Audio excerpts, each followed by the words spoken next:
Una mujer baja por las escaleras de una mansión a las afueras de Guadalajara. Es de noche. Hay hombres armados en cada esquina, camionetas sin placas, botellas que cuestan más que el sueldo de un año. Ella sonríe, y en sus orejas brillan dos esmeraldas enormes, verdes, del tamaño que solo el dinero del narcotráfico puede pagar. En las muñecas, brazaletes del mismo verde, joyas que no traía cuando entró a esa casa, un par de horas antes. La mujer es Lucha Villa, la voz más poderosa de la música ranchera, la grandota de Camargo. Y el hombre del que acaba de salir es Ernesto Fonseca Carrillo, Don Neto, uno de los fundadores del Cártel de Guadalajara.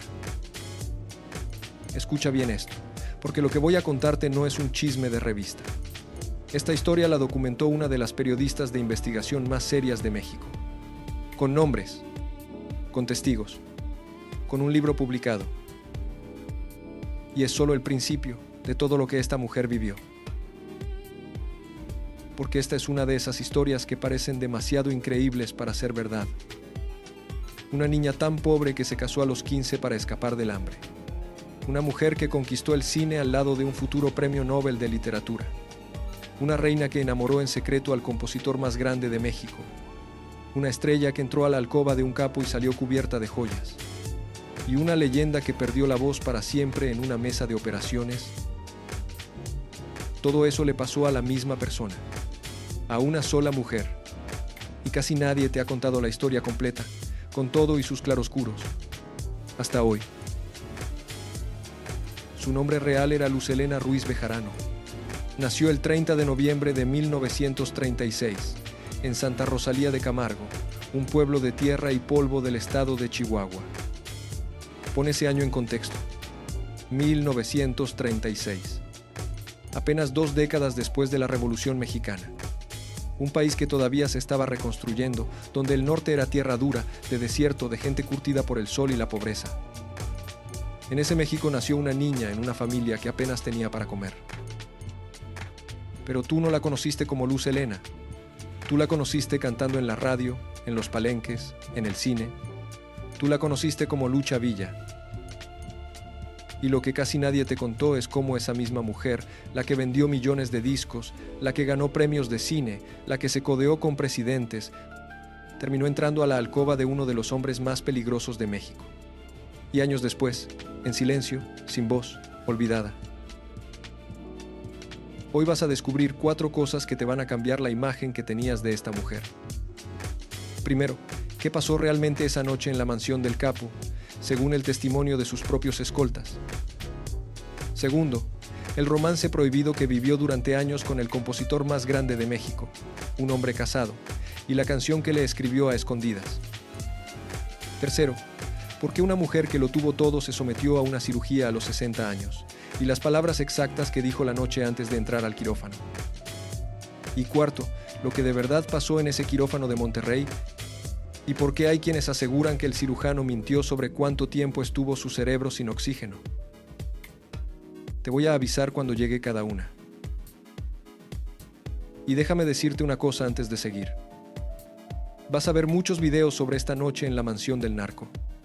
Vas a ver quién te cuente la hora exacta, el diálogo, palabra por palabra, lo que pensó el capo. Yo no te voy a hacer eso, porque nadie estaba ahí dentro con una grabadora. Lo que yo te voy a contar es lo que está documentado, con fuente, con nombre, y donde algo sea un rumor o una versión, te lo voy a decir con todas sus letras. Porque la verdad de Lucha Villa sin adornos inventados ya es bastante impresionante. Y quiero que guardes una idea en la cabeza desde ahora, porque la vas a entender del todo solo al final. A Lucha Villa, durante toda su vida, todos le colgaron algo.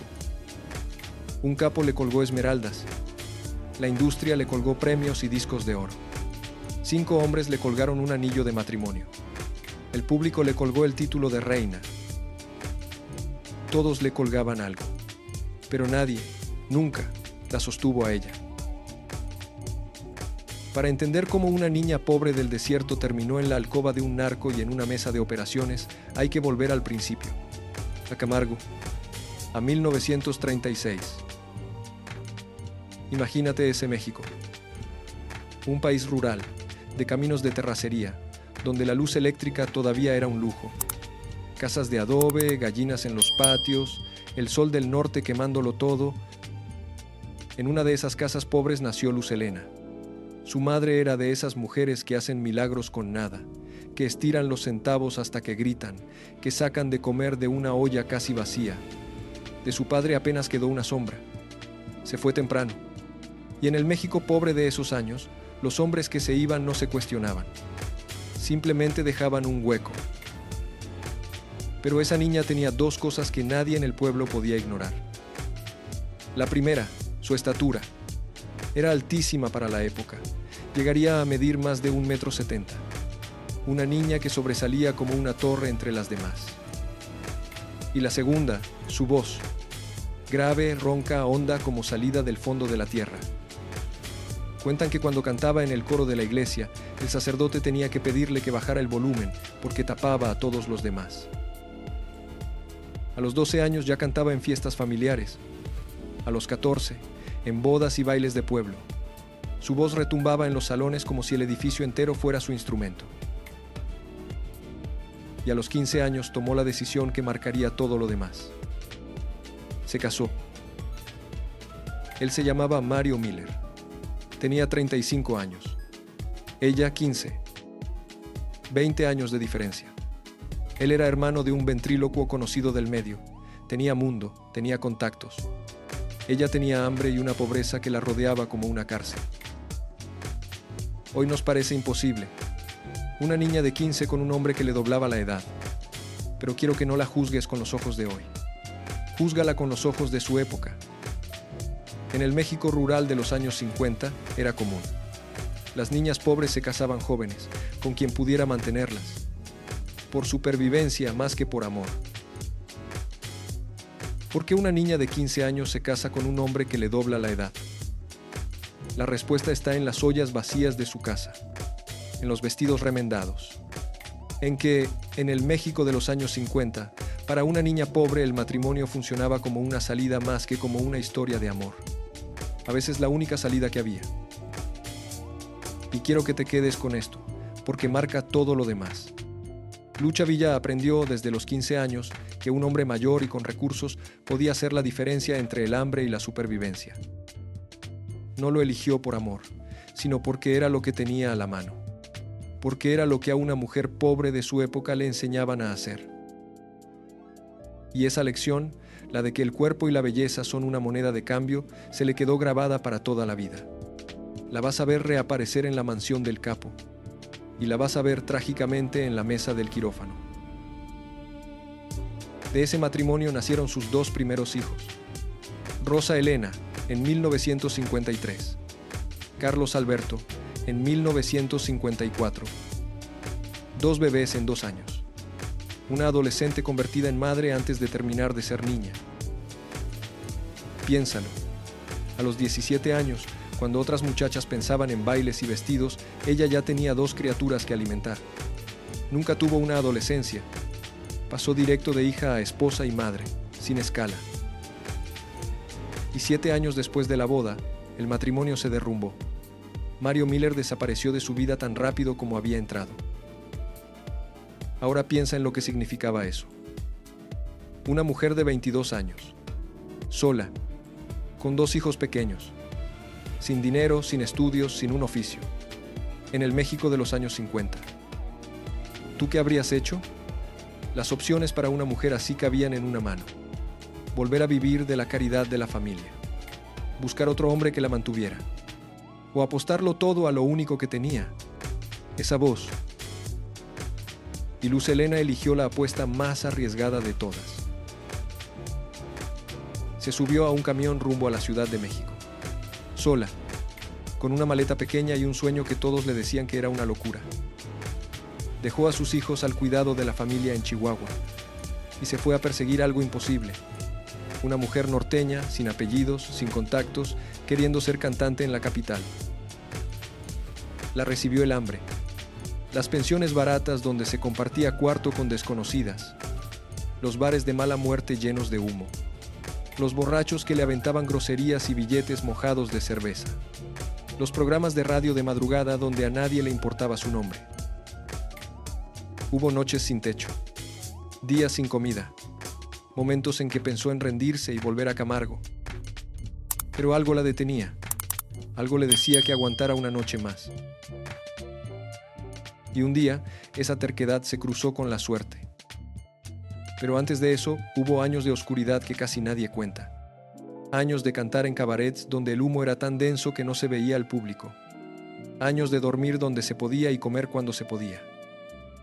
Imagínate a esa mujer, madre de 2 hijos que dejó en Chihuahua, recibiendo rechazo tras rechazo en una ciudad que no la conocía, sabiendo que si fracasaba no tenía a dónde volver con dignidad. Esa es la clase de hambre que forma un carácter. Esa es la clase de miedo que no se va nunca, ni cuando llega el dinero. Un empresario argentino, Luis G. Dillon, buscaba una voz femenina potente para un espectáculo de variedades. La cantante que tenía contratada no llegó el día de la audición. Y ahí estaba Luz Helena, con un vestido prestado, porque el suyo no servía, con las manos temblando. Cuando abrió la boca, el silencio en la sala se volvió absoluto. Esa voz grave llenó el espacio entero.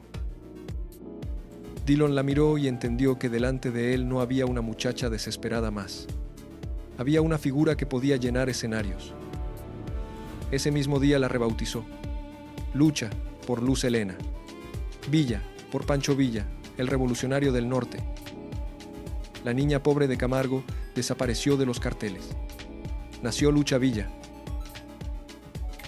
Y fíjate en el nombre, porque no podía ser más exacto. Lucha, como pelea, como batalla, como resistencia. Villa, por el revolucionario que se levantó contra los poderosos. 2 palabras de pura fuerza para una mujer cuya vida entera fue eso. Una lucha, de principio a fin. Lo que nadie sabía es que esa fuerza convivía con una herida que jamás cerró. La herida del abandono. La del padre que se fue. La de la niña que tuvo que crecer demasiado rápido. Y esa herida, escondida debajo de la voz más poderosa de México, es la que explica todo lo que vino después. Y aquí ya empieza a dibujarse algo. Porque Lucha Villa nunca dejó de ser, en el fondo, aquella niña sola y asustada del desierto. La que aprendió desde muy chica que para sobrevivir tenía que apostar el cuerpo, la voz, lo que fuera. La que aprendió que un hombre con dinero podía ser una salida. Recuerda eso. Porque más adelante, cuando te cuente lo del capo y lo de la cirugía, vas a entender que no fueron decisiones de una diva caprichosa. Fueron las decisiones de una mujer que toda su vida tuvo miedo de volver a quedarse sin nada. Y déjame que te diga algo, antes de seguir. Es muy fácil juzgar a Lucha Villa desde afuera. Decir que por qué se casó tantas veces. Que por qué se metió con quien se metió. Que por qué se operó. Pero ninguno de nosotros cargó lo que ella cargó. Ninguno de nosotros tuvo hambre a los 15. Ni crió 2 hijos solo, sin un peso, en un país que no perdonaba a las mujeres solas. Esta no es una historia para juzgar a una mujer, sino para entenderla. Para ver, detrás de la leyenda y del escándalo, a una persona de carne y hueso que hizo lo que pudo con lo que la vida le dio. Que no fue mucho al principio. Para entender quién era Lucha Villa cuando entró a esa mansión del narco, primero hay que ver hasta dónde había subido. Porque no llegó ahí como una corista cualquiera. Llegó como una reina. Después de que Dillon la lanzara, la carrera de Lucha Villa fue cuesta arriba sin freno. Un compositor y director musical de la famosa estación XCW, José Ángel Espinosa, Ferrusquilla, la escuchó y la metió a la radio más importante del país. Le enseñó el oficio, cómo modular la voz, cómo pararse en un escenario como si fuera la dueña del mundo. Y para que entiendas lo que significaba la XCW en ese México, déjame explicarte.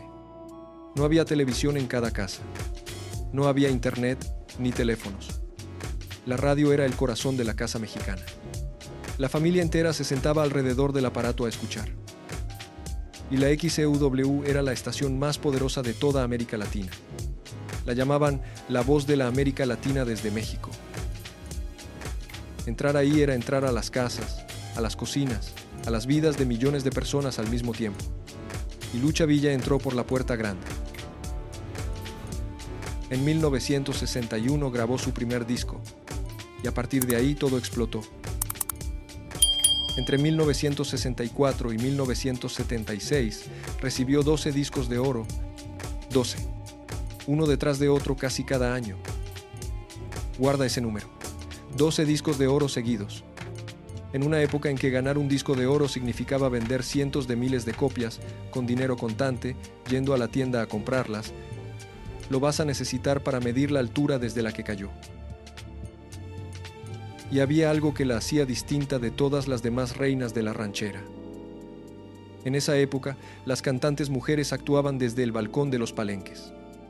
Arriba, separadas del público, protegidas de la multitud de hombres borrachos que llenaba el ruedo.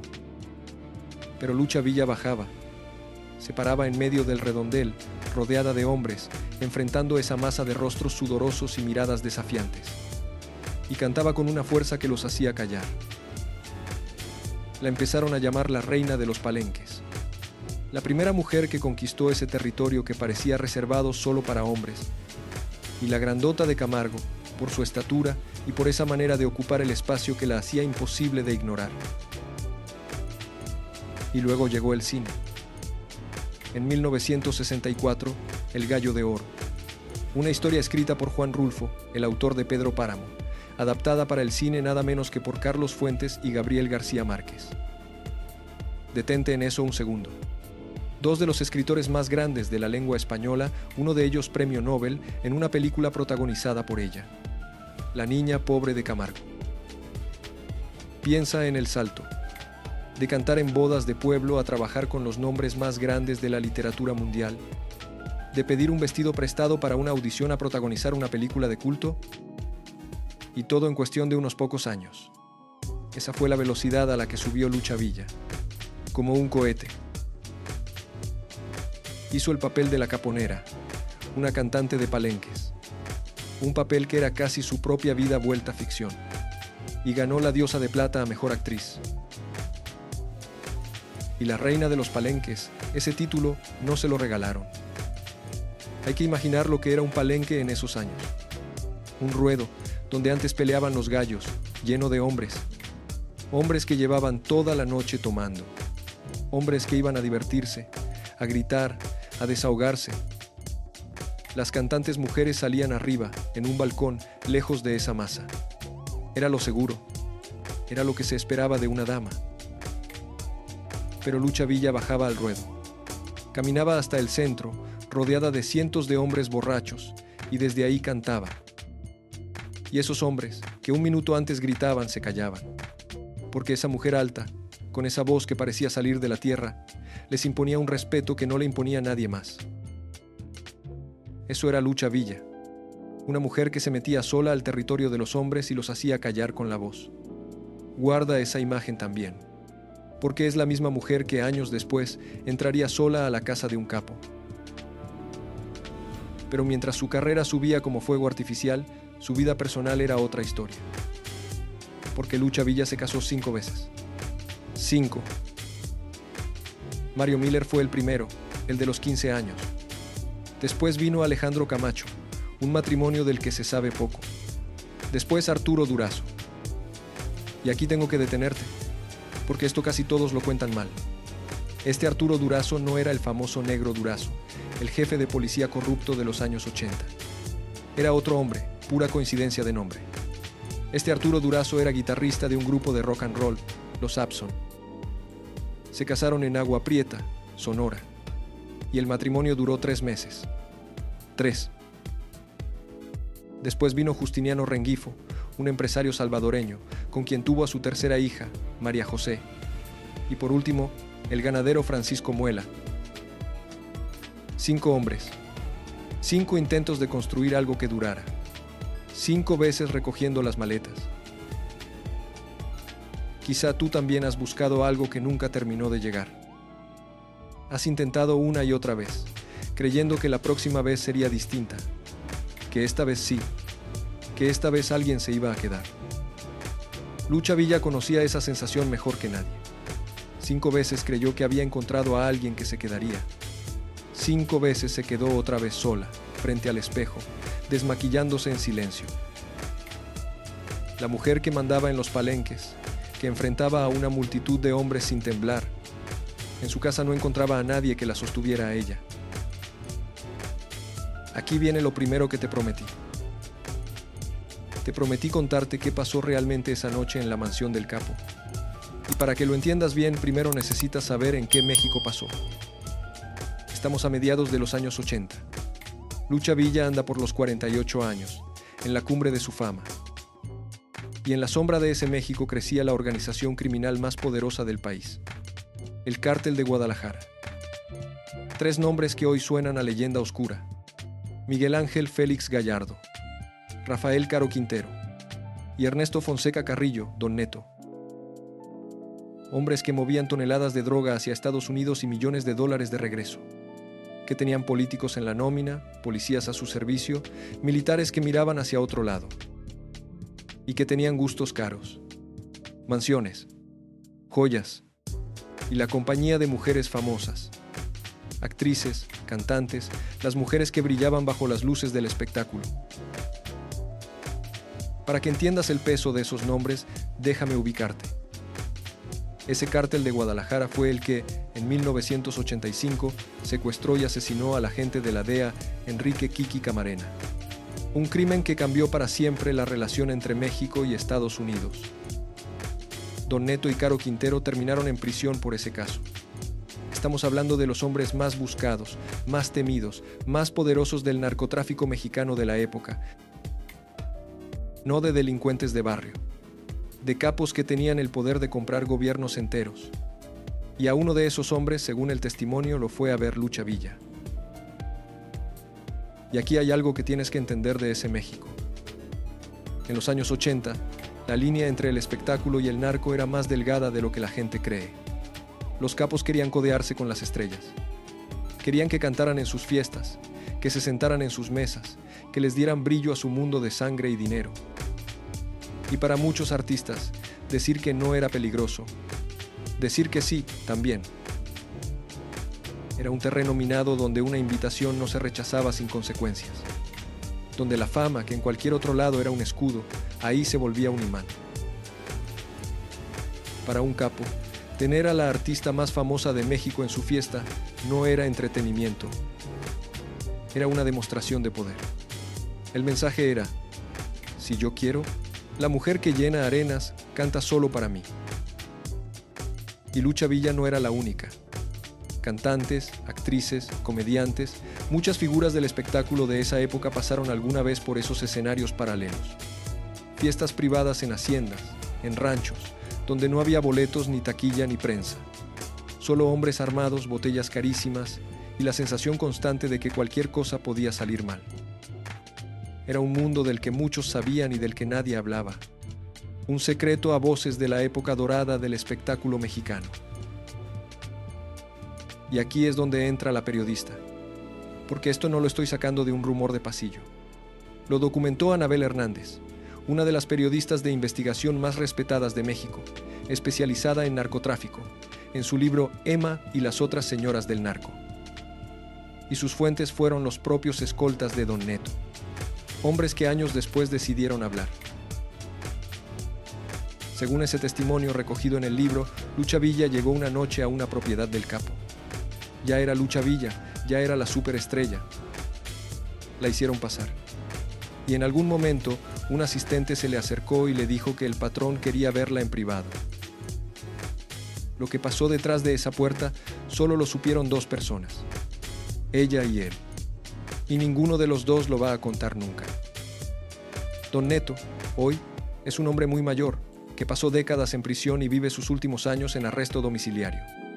Lucha Villa perdió la voz y la memoria en 1997.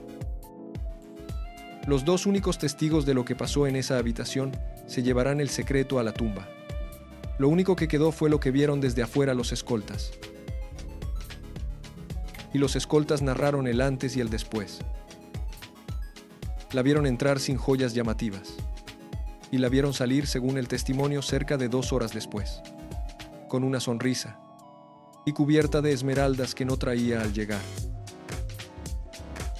Las palabras que quedaron registradas en el libro son estas: en boca de uno de esos escoltas, que la vieron entrar y salir con esmeraldas en las orejas y en los puños de las manos como brazaletes. Quiero ser muy claro contigo, porque este canal no te va a mentir. Esto es un testimonio. Es la versión de unos escoltas, recogida por una periodista seria. Lucha Villa nunca lo confirmó ni lo negó públicamente. No sabemos si fue un romance, un acuerdo, un capricho del capo o un momento de debilidad de ella. Lo que sí tenemos es el testimonio, con nombre y con fuente, y el dato de que cuando le preguntaban por esas fiestas privadas, Lucha sonreía y cambiaba de tema. Y eso último dice mucho, porque en la televisión, durante años, nadie le preguntó directamente por Don Neto. Era un hombre que quemaba. Los periodistas que sabían preferían preguntarle por José Alfredo, por Juan Gabriel, por los discos de oro. Lo otro pertenecía a ese territorio peligroso donde la simple curiosidad podía costar la vida. Así que la historia oficial nunca existió. Quedó en eso, en una sonrisa, en un cambio de tema, en el silencio de una mujer que sabía guardar secretos. Y déjame que te haga una pregunta incómoda. ¿Por qué una mujer que lo tenía todo, fama, dinero, premios, se sentaría a la mesa de un hombre así? Hay quien dirá que por interés, por las joyas, por el dinero, por el poder. Hay quien dirá que no tuvo opción, que a esos hombres no se les dice que no. Y hay quien dirá que fue por algo tan simple y tan humano como la atracción que ejerce el poder. La verdad es que no lo sabemos. Y cualquiera que te diga que sí lo sabe, te está mintiendo. Lo único que tenemos es el testimonio de los escoltas, recogido por la periodista, y una certeza más amplia, más triste. La propia Anabel Hernández escribió algo que lo explica de una forma escalofriante, que las mujeres dentro de ese mundo del narco son, al mismo tiempo, el motor y el objetivo, que son, en sus palabras, el alimento de la bestia. Y esa frase, el alimento de la bestia, es la clave de toda esta historia. Porque a Lucha Villa no la devoró solo el narco. La fueron devorando, de a poco, todos los que la usaron. La industria que la quiso joven y bella. Los hombres que la quisieron a su lado como adorno. La prensa que la quiso como escándalo. El capo que la quiso como trofeo. Cada uno le sacó algo. Cada uno la usó mientras le sirvió. Y eso es lo que de verdad cuenta esta historia, más allá de las esmeraldas. Lucha Villa fue muchas cosas en su vida. Reina, estrella, leyenda. Y por una noche, según ese testimonio, fue también un trofeo en la vitrina más peligrosa de México. Una mujer a la que un capo le colgó esmeraldas para demostrar que podía. Pero hay algo más profundo en esto, y quiero que lo pienses conmigo. En el México de esa época, para una artista, la sombra de un hombre poderoso era un escudo. Un capo que te protegía, que te admiraba, era también una garantía en un país donde la justicia se doblaba ante el dinero. Pero ese escudo era al mismo tiempo una cadena. Porque cuando aceptas la protección de un hombre así, cuando aceptas sus regalos, una parte de tu vida deja de pertenecerte. Y aquí vuelve la niña de Camargo, la que aprendió desde chica que un hombre con poder podía ser una salida, un refugio, una forma de no volver a tener hambre. A lo mejor por eso, una mujer que ya lo tenía todo, se sentó a esa mesa. No por ambición, por miedo, por ese miedo viejo a quedarse sin nada que la persiguió toda la vida. Quizá tú conoces a alguien así. Alguien que por fuera lo tiene todo, pero que por dentro sigue siendo aquella persona asustada que un día no tuvo nada. Que toma decisiones que los demás no entienden, porque los demás no conocen el miedo del que viene. Lucha Villa era esa clase de mujer, fuerte por fuera como una torre, y por dentro, todavía la niña que vio a su padre marcharse y nunca volver. Pero el capo no fue el primer hombre poderoso que dejó una marca en la vida de Lucha Villa. Hubo otro, mucho antes, y ese sí le tocó el corazón de verdad. Porque si el capo le colgó esmeraldas, este hombre le colgó algo que pesa todavía más. Canciones. Canciones que México entero canta sin saber que nacieron de un amor prohibido. Aquí viene lo segundo que te prometí. El romance prohibido. Y para contártelo bien, tengo que llevarte de vuelta a los inicios de su carrera, cuando todavía estaba construyendo su nombre. Su primer gran éxito se llamó La Media Vuelta, una canción de desamor, sobre irse con dignidad, sobre no humillarse por nadie. Y esa canción se la escribió el hombre más grande que ha dado la música mexicana, José Alfredo Jiménez, el poeta del tequila y la tristeza, el que escribió El Rey, Ella, Que se me acabe la vida, el que componía como si le arrancaran el alma con cada verso. Y aquí hay algo que tienes que entender sobre José Alfredo. Él no leía música, no sabía tocar un instrumento de manera formal, componía de oído, de sentimiento puro, y sin embargo escribió algunas de las canciones más perfectas del idioma español.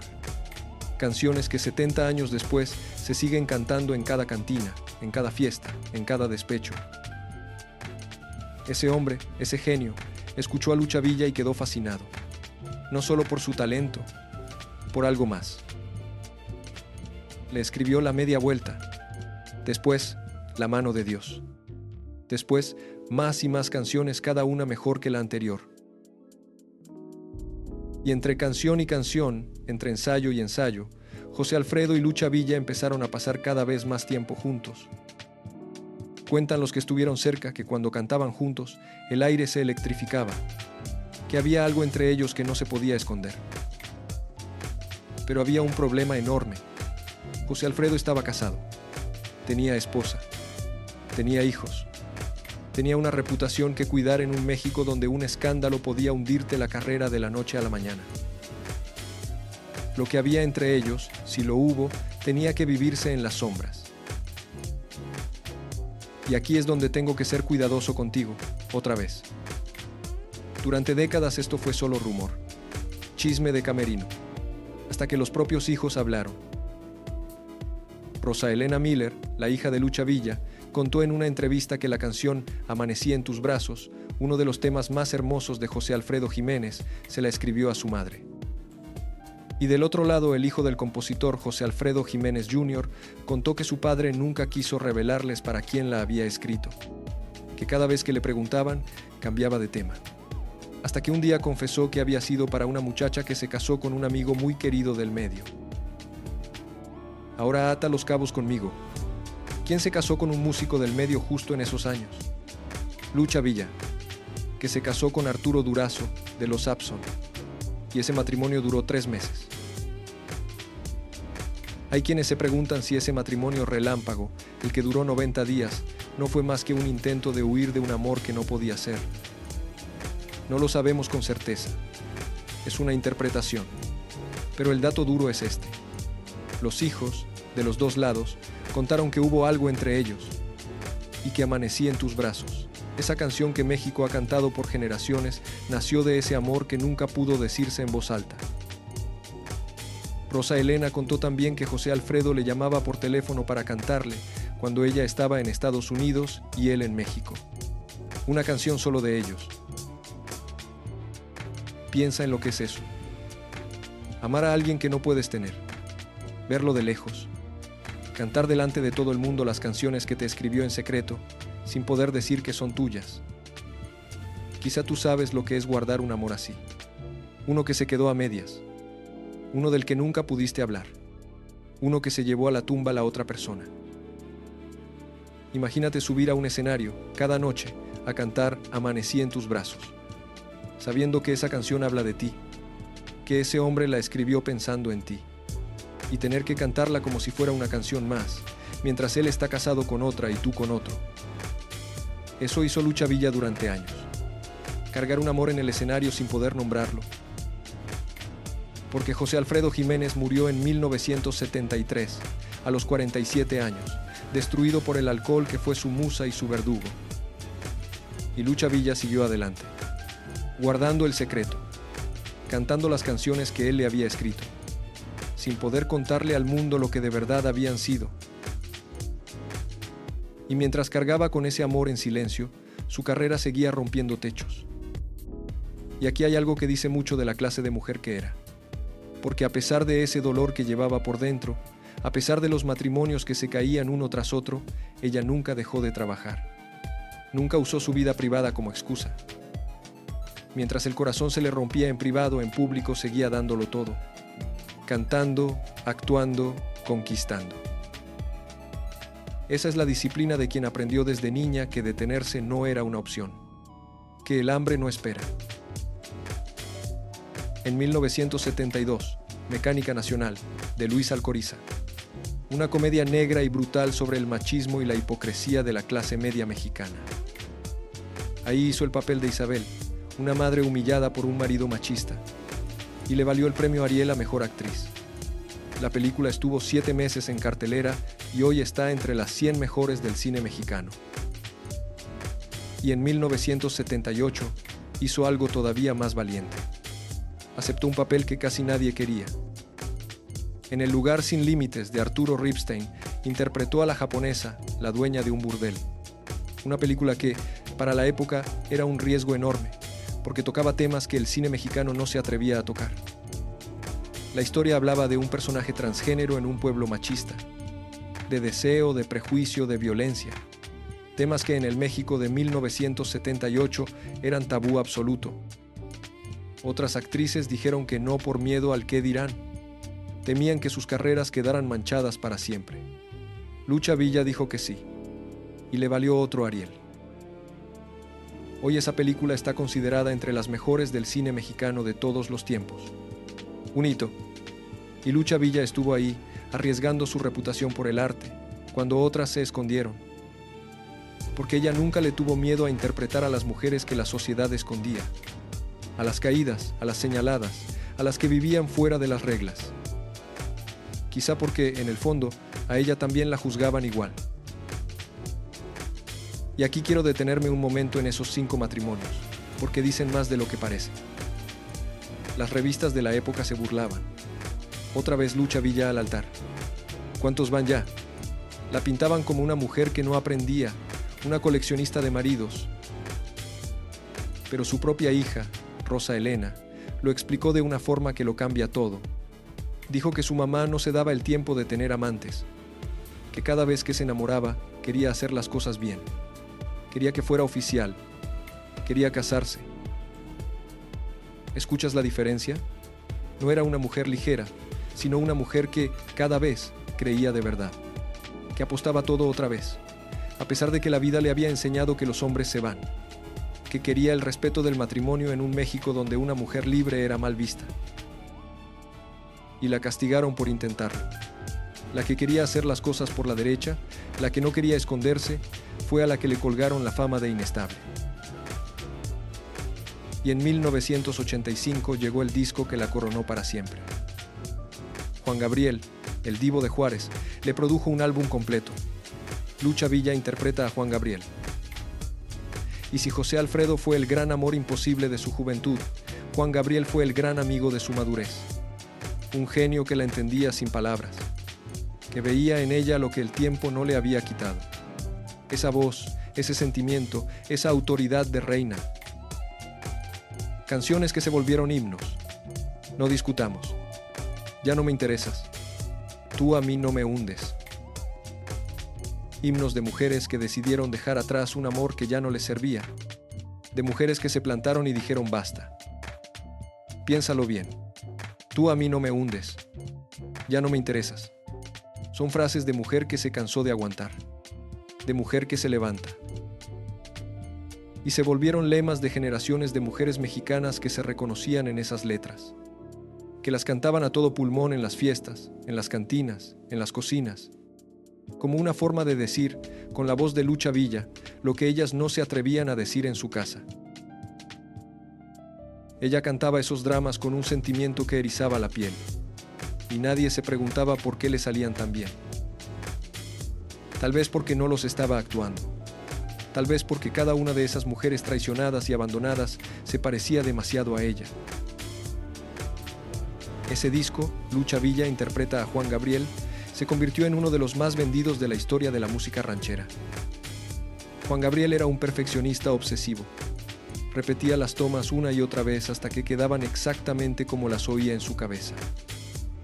Y Lucha Villa, que ya tenía casi 30 años de carrera, que ya era una leyenda, aceptó la dirección de ese muchacho sin quejarse, porque sabía reconocer al genio, porque su ego nunca fue más grande que su amor por la música. Entre ellos nació una amistad profunda, de esas que no necesitan palabras.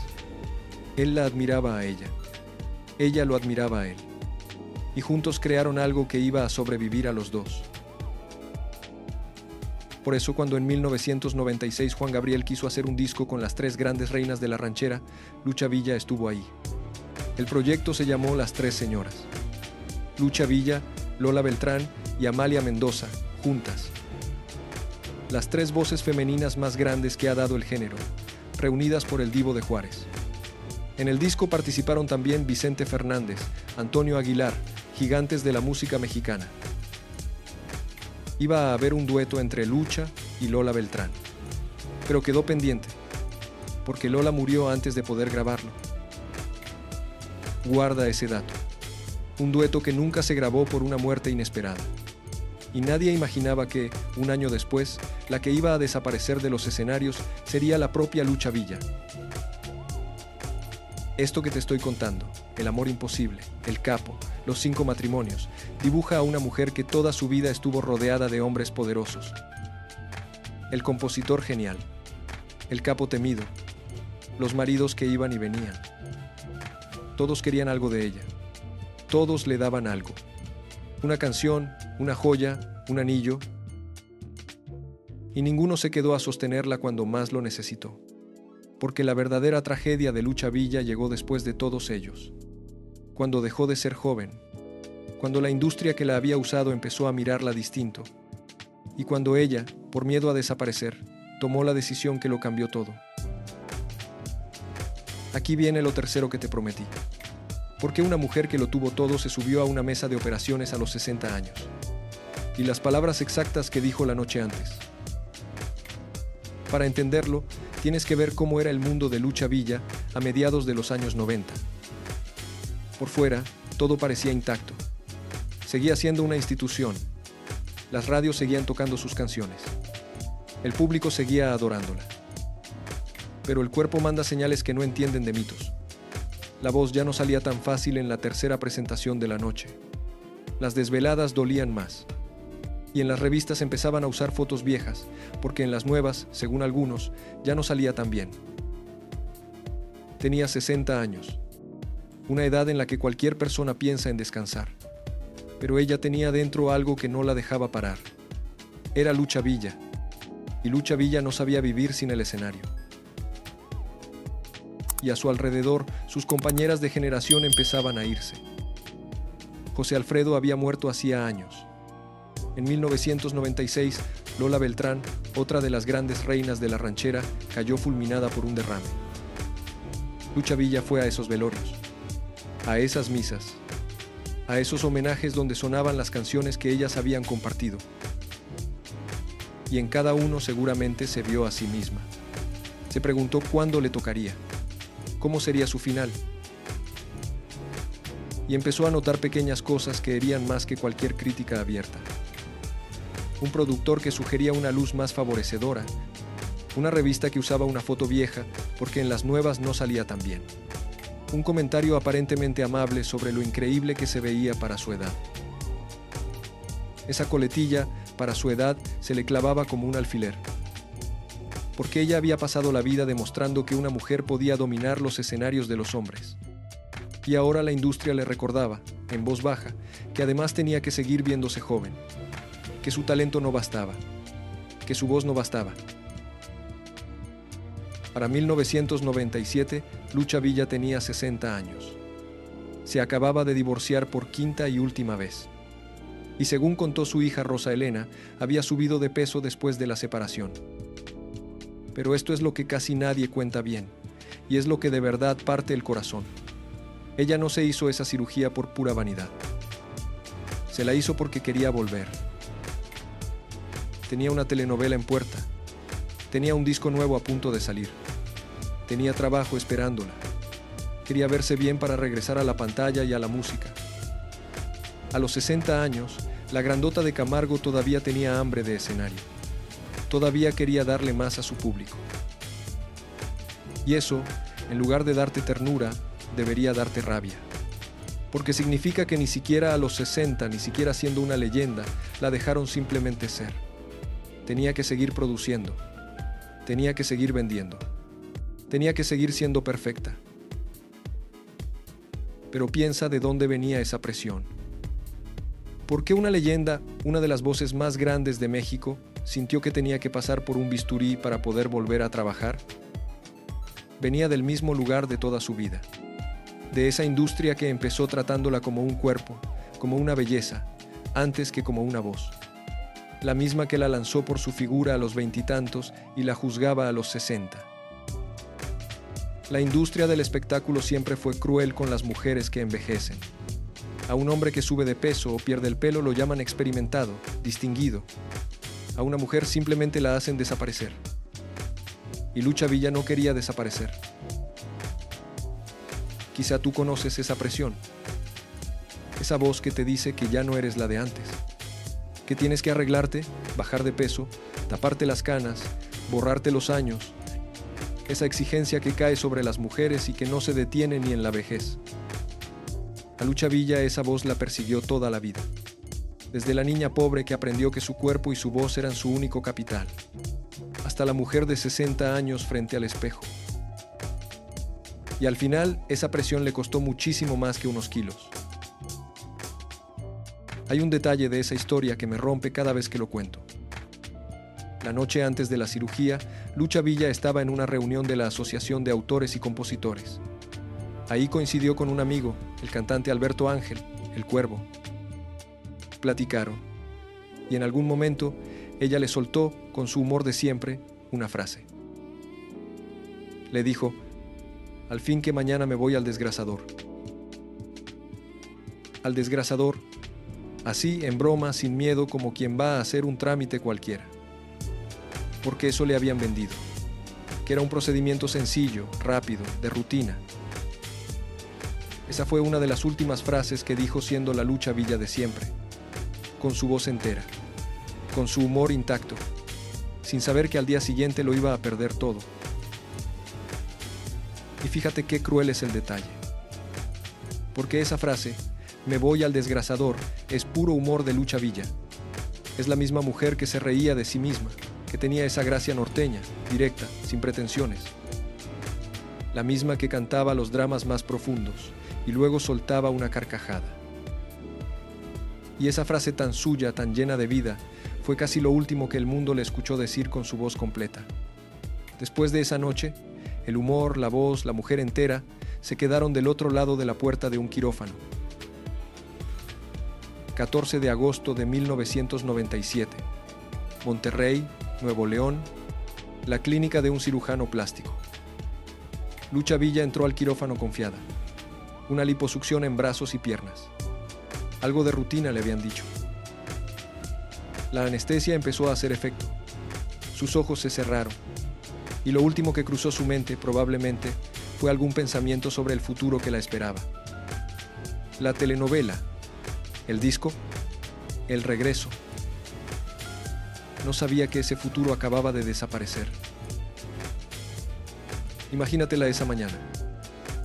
Una mujer que había entrado a escenarios donde la esperaban miles de personas, que había caminado al centro de palenques llenos de hombres sin temblar, que se había parado frente a presidentes y frente a capos.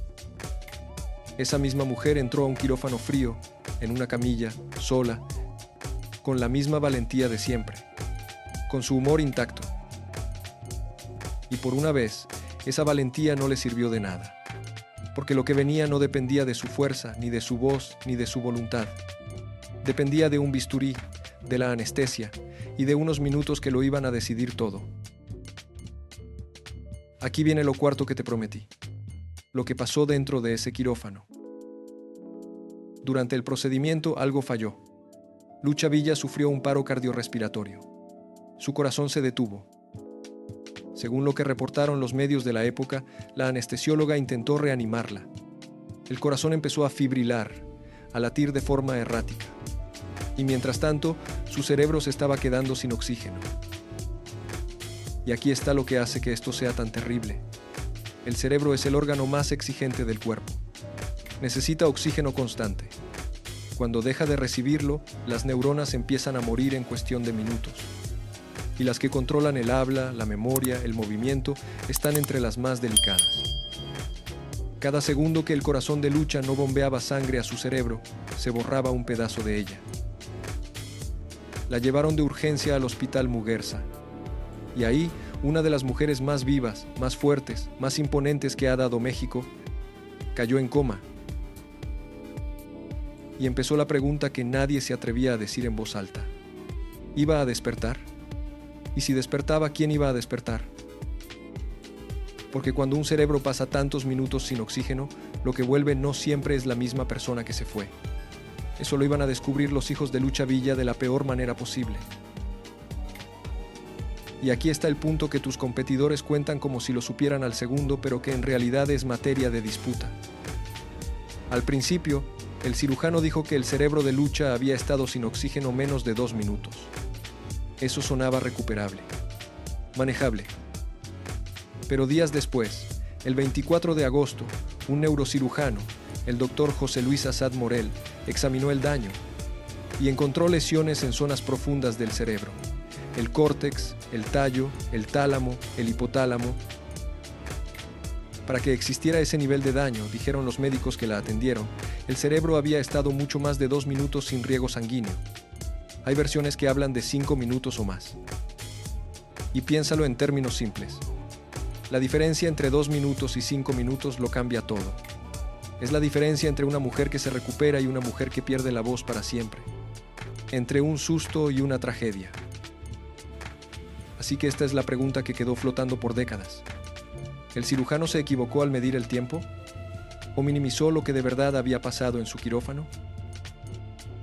Hay quienes aseguran lo segundo, que dijo 2 minutos para protegerse, para reducir su responsabilidad. Pero, para ser justos, esa parte nunca quedó probada del todo en un tribunal. Es una sospecha, una versión. Lo que sí está documentado es que el cirujano, días después, aceptó públicamente toda la responsabilidad, y que los 3 hijos de Lucha lo demandaron por mala práctica. Ese juicio se arrastró durante años por los tribunales mexicanos. Y aquí viene otra de esas cosas que indignan. Porque, al final, las consecuencias legales para el médico fueron mínimas. Una mujer que era patrimonio cultural de México, una de las voces más grandes que ha dado el país, quedó destruida en una mesa de operaciones. Y nadie pagó de verdad por ello. Su hija María José, años después, daría un consejo que viene del lugar más doloroso.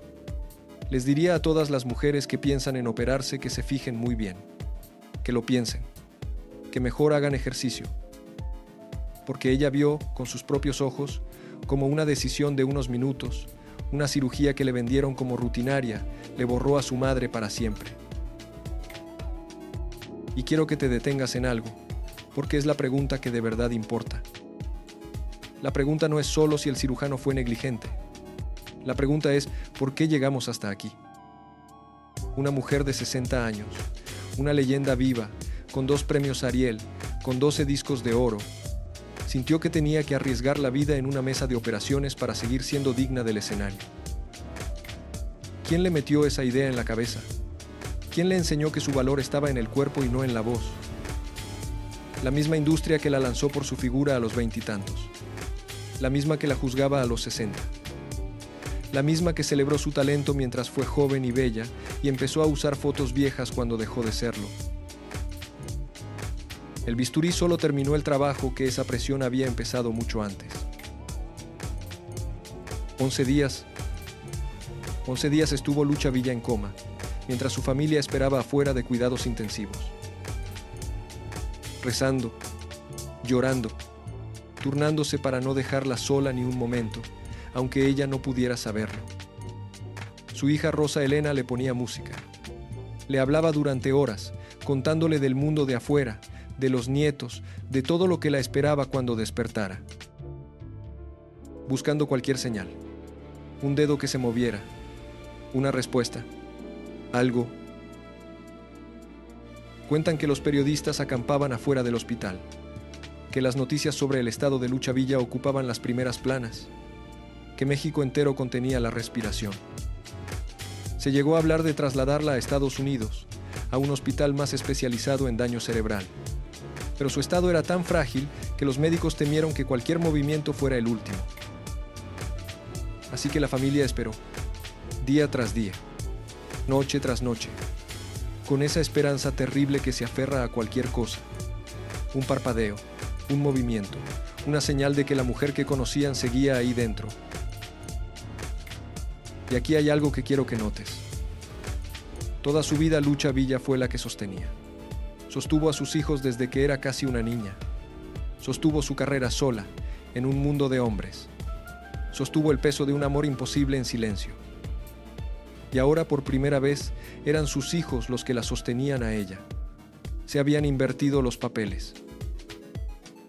La mujer a la que todos le colgaron algo, la que cargó con todo, dependía ahora de que 3 personas no perdieran la esperanza junto a una cama de hospital. El 31 de agosto de 1997, contra todos los pronósticos, Lucha Villa abrió los ojos.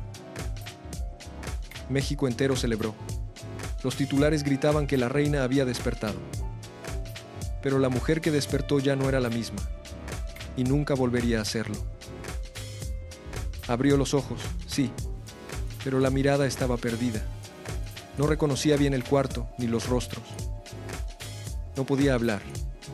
Las palabras que durante 40 años habían salido de su garganta como ríos de oro, ahora estaban atrapadas en algún laberinto de su cerebro dañado. Los médicos tenían un nombre técnico para lo que le había pasado: encefalopatía por falta de oxígeno. Un nombre frío y largo para describir algo muy simple y muy brutal. Un cerebro que se quedó sin aire demasiado tiempo, y las conexiones que se perdieron en esos minutos no se pueden reconstruir.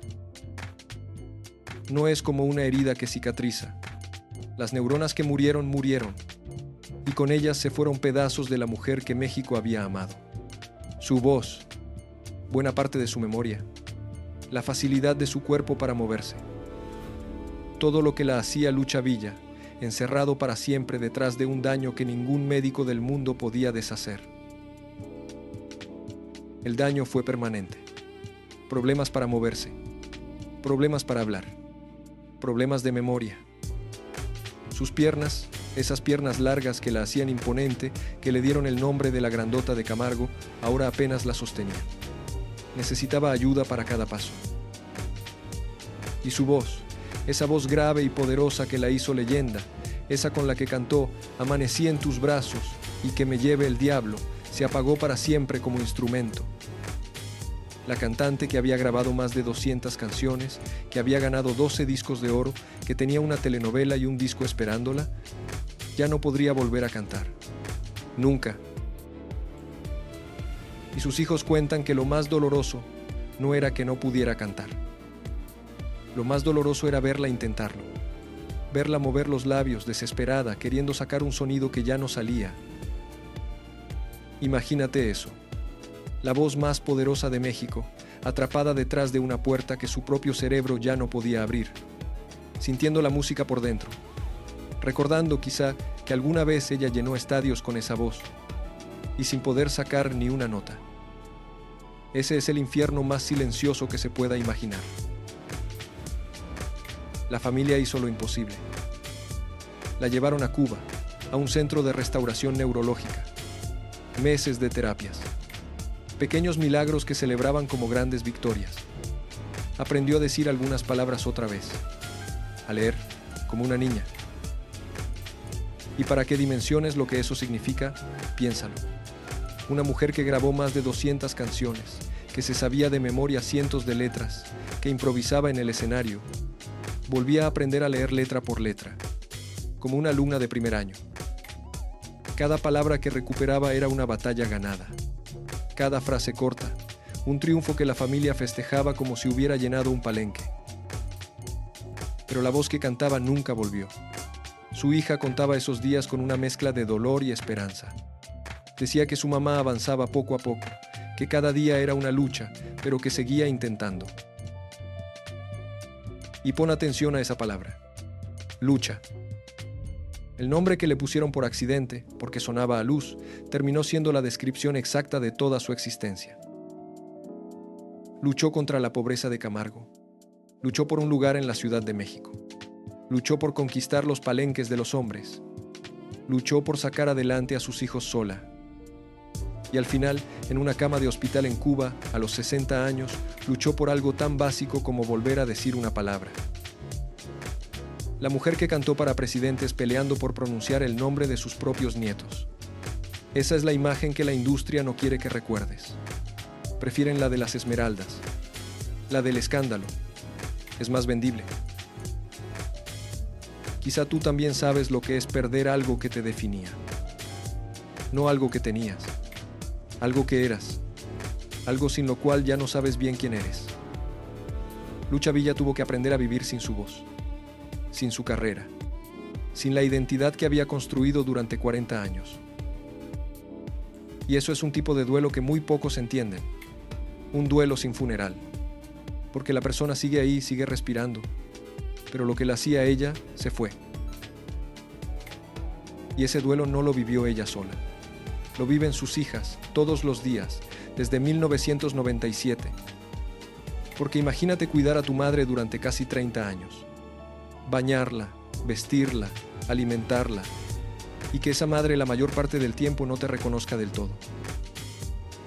Que la mujer fuerte que te crió, la que sostuvo a la familia entera, ahora dependa de ti para todo. Es amor en su forma más pura y más dolorosa. Es despedirse de alguien que sigue ahí, todos los días, durante casi 3 décadas. Y ahora viene la parte que de verdad indigna. Porque mira el contraste. Cuando un ídolo hombre de la música mexicana cae enfermo, el país entero se vuelca. Lo viste con Vicente Fernández en 2021. Meses hospitalizado, reportes médicos diarios, fans rezando afuera con veladoras, programas especiales y al morir, un duelo nacional con homenaje en un estadio. Y estuvo bien, porque era una leyenda y lo merecía.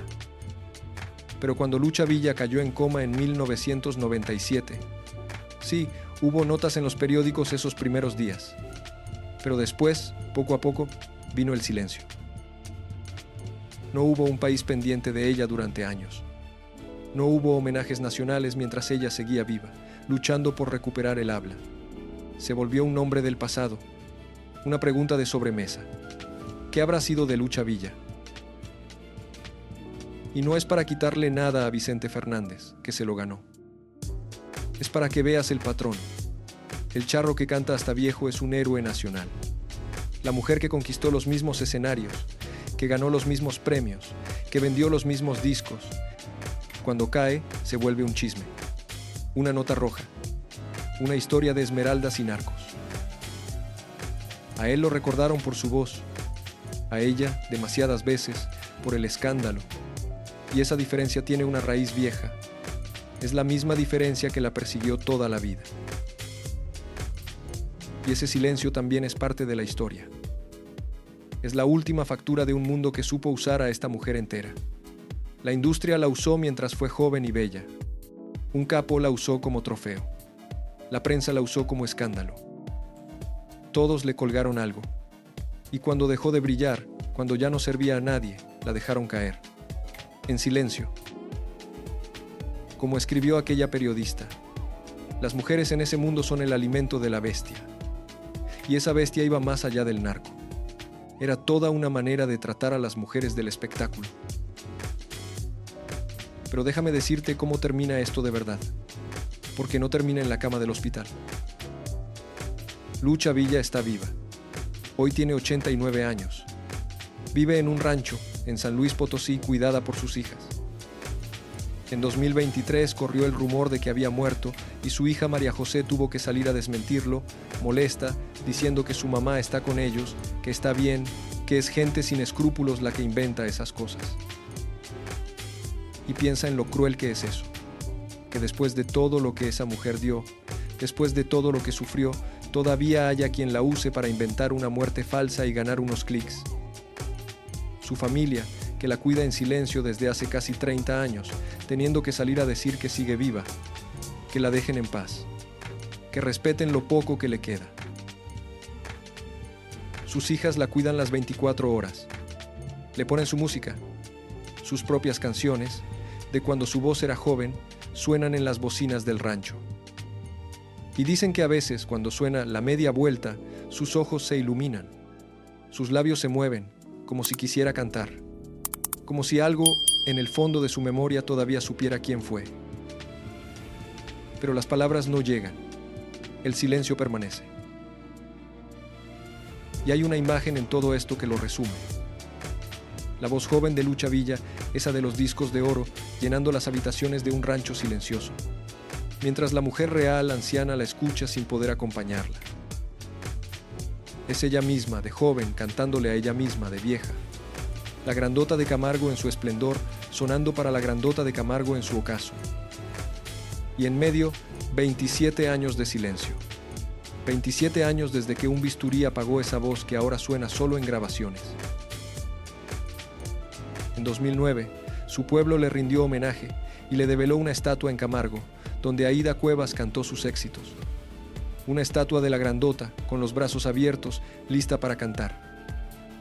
Mientras la verdadera Lucha observaba desde una silla de ruedas, sin poder aplaudir, sin poder unirse al coro de su propia música. Cuentan los que estuvieron ahí que fue un momento desgarrador. Ver a la leyenda sentada, inmóvil, mientras su propia voz sonaba a su alrededor en la voz de otra cantante. Su gente cantándole a ella las canciones que ella ya no podía cantar. Una estatua de bronce, eterna, joven, con la boca abierta para siempre en una nota. Y a sus pies, la mujer real, en silencio. En 2024, el diseñador Mitzi, su amigo de toda la vida, le organizó una pasarela en su honor. Y su familia ha contado que planean una película sobre su vida. Poco a poco, la gente que la quiere le ha ido devolviendo, en pedazos, el reconocimiento que el país le quitó de golpe. Y hay algo conmovedor en esos homenajes tardíos. En la estatua de Camargo, Lucha aparece eternamente joven, con los brazos abiertos, lista para cantar. Bronce que no envejece, que no olvida, que no se cae. Mientras la mujer real, sentada en su silla, miraba esa figura sin poder reconocerse del todo. El bronce guardó lo que el cuerpo perdió. La estatua canta para siempre. La mujer, en silencio, la observa. Y en ese contraste está toda la tragedia de esta historia. Y ahora vuelve conmigo a esa primera imagen. La mujer bajando las escaleras de la mansión del capo, cubierta de esmeraldas verdes, sonriendo como si el mundo fuera suyo. Esa imagen, que durante años se contó como un escándalo, como un chisme jugoso, ahora la ves distinto. Porque ahora sabes quién era esa mujer. La niña pobre de Camargo que pidió un vestido prestado para cantar. La que ganó 12 discos de oro. La que José Alfredo Jiménez amó en silencio y le escribió «Amanecí en tus brazos». La que se casó 5 veces buscando que alguien se quedara. La que conquistó los palenques de los hombres parándose en medio del ruedo. Esa mujer entró sola a la alcoba del hombre más temido de México. Y salió sola, con las orejas llenas de esmeraldas. Porque siempre, en cada momento importante de su vida, Lucha Villa entró sola. Y salió sola. Y esa es la parte que la competencia no te cuenta cuando convierte esta historia en una novela de narcos. Que detrás de las esmeraldas no había una mujer fría calculando. Había una niña que un día no tuvo padre. Una madre de 15 años. Una mujer que 5 veces creyó en el amor y 5 veces se quedó sola. Las esmeraldas eran lo de menos. Lo que esa mujer buscó toda su vida no se compra en la alcoba de ningún capo. Buscó que alguien se quedara, que alguien la sostuviera, y casi nadie lo hizo. Esas esmeraldas que un capo le colgó esa noche eran como todo lo demás que recibió en la vida. Brillantes, caras y frías. Porque a Lucha Villa todos le colgaron algo. Un capo le colgó esmeraldas. La industria le colgó premios. Los hombres le colgaron anillos. El público le colgó una corona. Pero ninguna de esas cosas la sostuvo cuando se cayó. Lo único que la sostuvo, al final, fueron las manos de sus hijas. En un rancho silencioso de San Luis Potosí. Lejos de las esmeraldas, lejos de los palenques, lejos del ruido. Y a lo mejor, después de toda una vida, eso fue lo único verdadero que tuvo. Porque al final de todo, cuando se apagan las luces, cuando se acaban los aplausos, cuando las joyas se guardan en un cajón, lo único que de verdad sostiene a una persona son las manos que se quedan. Lucha Villa tuvo de todo: fama, dinero, premios, amores, escándalos. Tuvo la vida más llena que te puedas imaginar. Y sin embargo, su historia nos deja una pregunta que duele. ¿De qué sirve que el mundo entero te ponga una corona si cuando te caes casi nadie está ahí para levantarte? Esa es la pregunta que dejó Lucha Villa, la grandota de Camargo, la mujer a la que todos le colgaron algo y a la que durante demasiado tiempo casi nadie sostuvo. Cuéntame en los comentarios cuál fue tu primer recuerdo de Lucha Villa. ¿Qué canción te marcó? Si la viste en el cine, si la escuchabas en la radio, si tu mamá o tu abuela ponían sus discos los domingos. Porque mientras alguien la recuerde, mientras alguien cuente su historia completa, y no solo el escándalo, la grandota de Camargo nunca va a estar del todo sola. A lo mejor tú tienes una